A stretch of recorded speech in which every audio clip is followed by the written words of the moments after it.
Let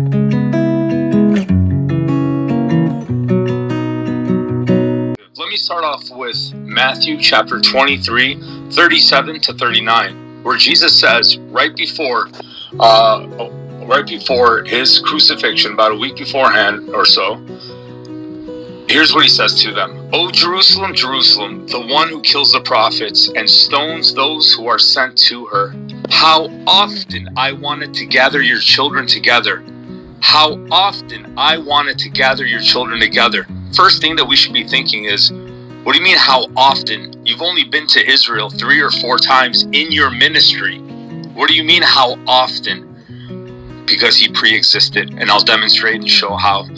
How often I wanted to gather your children together as a hen gathers her chicks under her wings, but you were not willing. See, your house is left to you desolate. For I say to you, you shall not see me no more till you say, blessed is he who comes in the name of the Lord.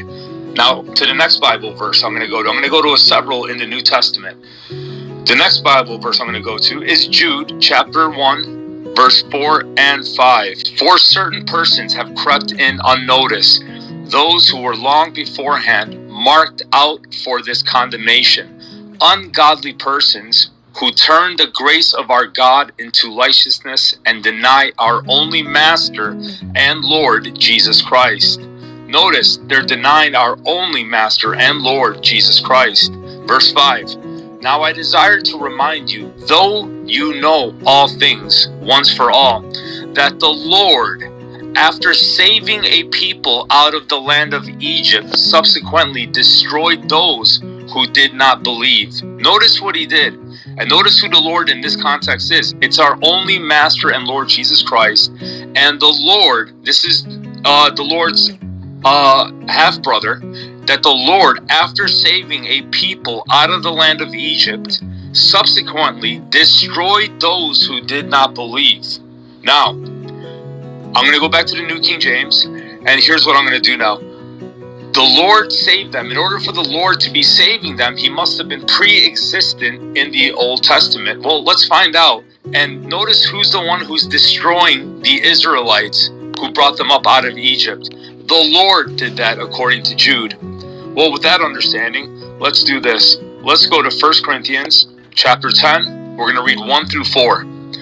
"Moreover, brethren, I do not want you to be unaware that all our fathers were under the cloud, all passed through the sea, all were baptized into Moses in the cloud and in the sea.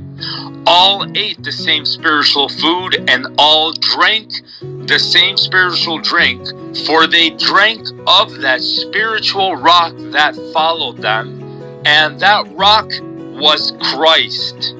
So that rock that followed them was Christ, Paul just said.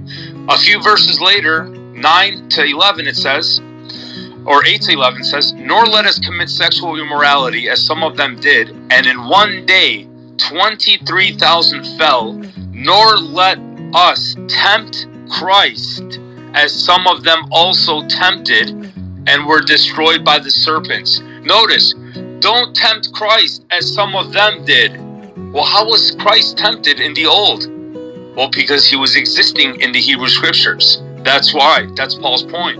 And Paul already made that clear in 1 Corinthians 10, 1 through 4. So don't tempt some of them as they did. Don't tempt some of them as they tempted Christ. That's Paul's point.